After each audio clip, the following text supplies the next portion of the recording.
PUBG की खबर नहीं है, ये पर्सनल खबर है। ऐसा लगता है ना कि उखाड़ के फेंक दूं। ओ, मैं बाल की बात कर रहा हूँ। बाल देख रहे हो कौन किधर से जा रहा है, परेशान हो गया हूँ। और ये इन लोग का फायदा अच्छा है कि इनको मार भी नहीं सकते, मारेंगे तो झूलेंगे ना। अगर कुछ अच्छा हेयर स्टाइल है कमेंट में बताइए, हम कोशिश करेंगे। भाई देखा क्या सोच रहे थे आप?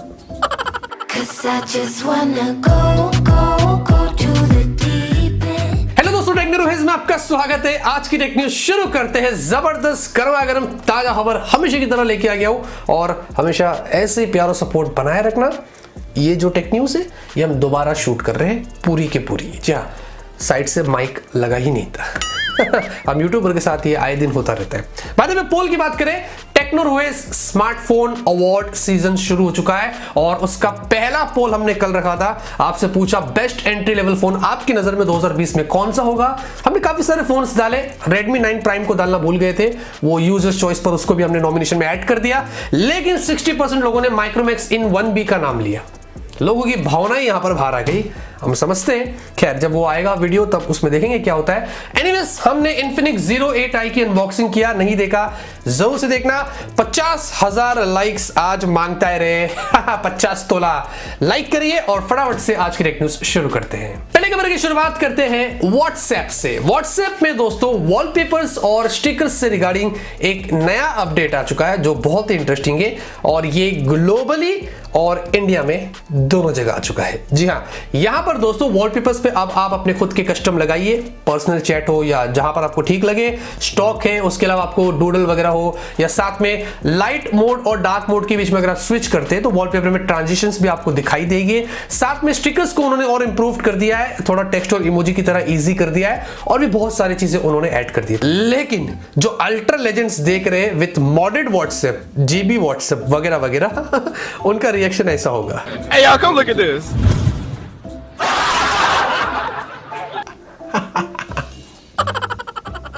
दोस्तों, इंडिया के अंदर जब भी हम कोई भी स्मार्टफोन परचेज करते हैं या कोई भी प्रोडक्ट परचेज करते हैं, उसके लेने के बाद सबसे इंपॉर्टेंट ख्याल या सबसे टेंशन वाला ख्याल हमारे दिमाग में यह आता है कि उसकी आफ्टर सेल सर्विस का क्या। मैं ले तो लिया, अब इसकी सर्विस मुझे कैसे मिलेगी। और पिछले कुछ सालों में दोस्तों सैमसंग इन मामलों में लीड कर रहा है। अगर after sale service customer satisfaction की बात करते हैं तो सैमसंग लीड करता है। लेकिन हाल ही में दोस्तों ये चीज अब बदल चुकी है।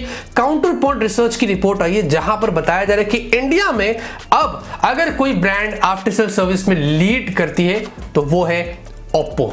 जी हाँ, और उसी के साथ में रियलमी भी जुड़ा हुआ है। मतलब अलग अलग कैटेगरीज में, अलग अलग सिनेरियो में लोगों ने ओप्पो को चूज किया और बताया है कि भाई हमें इनमें बेटर सर्विस यहां पर मिलती है। उसके अलावा Xiaomi है, Vivo है, और उसके बाद Samsung आता है। जी हाँ, साथ में इतना ही नहीं बताया जाता है कि 2,500 रुपए ऑन एवरेज लोग खर्चा करते हैं आउट ऑफ वारंटी में। तो ये तो काउंटर पॉइंट रिसर्च की रिपोर्ट आई है कि ओप्पो इस मामले में इंडिया में लीड करता है। वैसे आप बताइएगा, इंडिया में आप कौन से ब्रांड का फोन यूज करते हैं, और आफ्टर सेल सर्विस के बारे में उनसे रिगार्डिंग आपका क्या ख्याल है, वो आप मुझे कमेंट करके बता सकते हैं। ओप्पो की बात कर ही दिए तो बात करते हैं ओप्पो रेनो 5 सीरीज की, जो ऐसे रूमर्स है कि 10 दिसंबर को चाइना के अंदर लॉन्च हो जाएगी। और इनके कुछ फोटोज यहां पर निकल कर आ गए, हालांकि देखने में पीछे से और सामने से दोनों एकदम सेम लग रहे। बस बताया जा रहा है कि जो रेनो 5 प्रो होगा उसमें आपको कर्व्ड डिस्प्ले मिलेगी, जबकि रेनो 5 में आपको फ्लैट डिस्प्ले मिल रही है। अब बात ये दोस्तों, मुझे बहुत कुछ पता है इन फोन्स के बारे में, कुछ नया होगा इस बार, ठीक है, मुंह से निकल जाता है, लेकिन खैर आने दीजिए। इंडिया में दिसंबर एंड में शायद आएगा, तो उसके बारे में आपको और भी जानकारी दे देंगे। वैसे दोस्तों, आज इंडिया के अंदर मन्नू भैया ने, यानी कि मन्नू कुमार जैन ने ट्विटर पे एक नया ट्वीट कर दिया और एक नए प्रोडक्ट को टीज कर दिया। अब ये जो टीजर दोस्तों, इसमें एंड में अगर आप देखते तो लिखा है क्वांटम लीप्स, और लास्ट में आता है मी का लोगो। अब ये शायद मी सीरीज में हमें कोई एक नया प्रोडक्ट इंडिया में देखने को मिल सकता है। अब दो बातें हो रही है, एक तो ये हो सकता है Redmi Note 9 Pro 5G जो चाइना में गया था उसका रीब्रांड बनके इंडिया में Mi 10i के नाम से आ सकता है, या ये हो सकता है Mi 11 जो ऑफिशियली Xiaomi ने कंफर्म किया था कि स्नैपड्रैगन 888 के साथ में ये आएगा। इससे रिगार्डिंग आइस यूनिवर्स ने भी ट्वीट किया था कि भाई ये फोन दिसंबर में ही आ सकता है, और साथ में इसका फ्रंट पैनल आया था जो 4 साइड कर्व्ड आपको डिस्प्ले में देखने को मिल सकती है। तो इस तरीके का ये प्रीमियम फोन होगा जो हमें देखने को मिल सकता है। बाय द वे, आप जनता है, बहुत सारे लोगों के अलग अलग विचार होते हैं। आप मुझे कमेंट करके बताइए कि आपको क्या लगता है कि ये क्या हो सकता है। सैमसंग गैलेक्सी F41, सैमसंग की जो न्यू F सीरीज थी उसका ये पहला फोन था।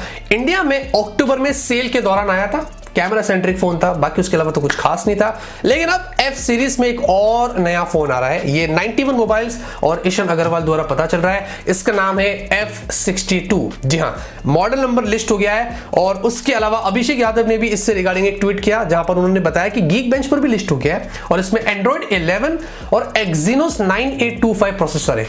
तो ये नहीं लग रहा है कि सैमसंग इसको 20,000 की रेंज में लॉन्च करेगा। पहले तो हमें ऐसा लग रहा था कि F सीरीज बजट रेंज की है, लेकिन ये आप थोड़ा और ऊपर भी जा रहे हैं। अब ये फोन वाकई में आएगा नहीं आएगा और कितना जल्दी आएगा, फिलहाल के लिए इसके बारे में अभी कुछ नहीं पता है। लेकिन सैमसंग के कुछ फोन्स आने वाले हैं दिसंबर में और जनवरी में, मुझे पता है, कंट्रोल नहीं है।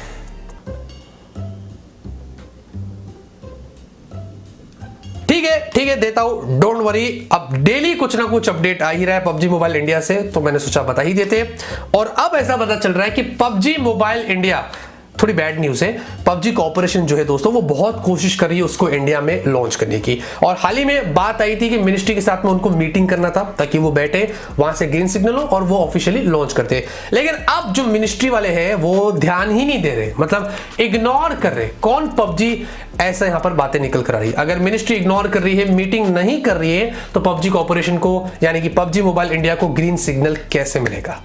ये पंगा अब यहां पर फिलहाल के लिए हो रहा है। और शायद वो लोग इग्नोर इसलिए कर रहे होंगे क्योंकि फौजी आ रहा है। हाल ही में जब फौजी का रजिस्ट्रेशन शुरू हुआ था प्ले स्टोर में, तो 1 मिलियन से ज्यादा लोगों ने रजिस्टर कर दिया था 24 घंटे के अंदर, जो बहुत ही बड़े नंबर से। कोई बात नहीं, आने दीजिए फौजी को, हम देखेंगे। और 90% लोग तो ऐसे हो गए, उनको सिर्फ देखना है कि इसकी ग्राफिक्स कैसी है, उसके बाद वो लोग डिसाइड करेंगे। उनमें से मैं भी एक हूं। आने दीजिए, उसके बाद पबजी मोबाइल इंडिया भी आएगा, उसके बाद आएगा। दोस्तों, Realme Buds Q, ये इंडिया में मैं भूल गया कब लॉन्च हुआ था, और उनका काफी अफोर्डेबल रेंज का ट्रू वायरलेस ईयरफोन था। 1600-1700 के आसपास में भी लॉन्च हुआ था, आई डोंट नो। लेकिन इसका जो सक्सेसर है Realme Buds Q2, ये दोस्तों इंडोनेशिया की सर्टिफिकेशन पर लिस्ट हो गया है। और इसका मतलब ये बहुत ही जल्दी आ सकता है। अब इसमें क्या चेंजेस होंगे, क्या प्राइस होगी, क्या नया होगा और इंडिया में कभी आएगा, फिलहाल के लिए उसके बारे में नहीं पता। लेकिन दूसरी तरफ RMX 3092, ये जो मॉडल नंबर है, ये ऑनलाइन लिस्ट हुआ है। इससे मुकुल शर्मा ने ट्वीट किया था और बताया जाता है कि ये शायद Realme X60 सीरीज वाला कोई फोन होगा। RMX 3061, 3063, वो या तो Realme C सीरीज का या Realme 8 ऐसा बताया जा रहा है। और एक और है RMX 2022 में भी, जो Realme रेस वाला फोन हो सकता है, ऐसा बताया जा रहा है। लेकिन ये ऑल टुगेदर एक न्यू मॉडल नंबर लिस्ट हुआ है। इससे लग रहा है कि ये शायद Realme X60 सीरीज हो सकता है। देखिए, Realme वाले बहुत सारी चीजें करेंगे, इतने सारी चीजें। रुक क्या बोलते हैं दोस्तों, एक टाइम पर सोनी ने अपना जो वॉकमैन था, उस वक्त सोनी खूब वाटर प्रूफिंग करता था और उसको प्रूफ करने के लिए वो वाटर बॉटल के अंदर वॉकमैन को डालकर सोल्ड करता था। पानी से भरा हुआ था, लोगों को बताने के लिए कि देखो ये वाकई में वाटर प्रूफ है। वाह, आज की रिव्यूज में खत्म होती है। उम्मीद करता हूं आपको आज की रिव्यूज पसंद आई, लाइक करिए, नीचे वाला वीडियो जरूर से देखना। तब तक के लिए ऑलवेज कीप स्माइलिंग।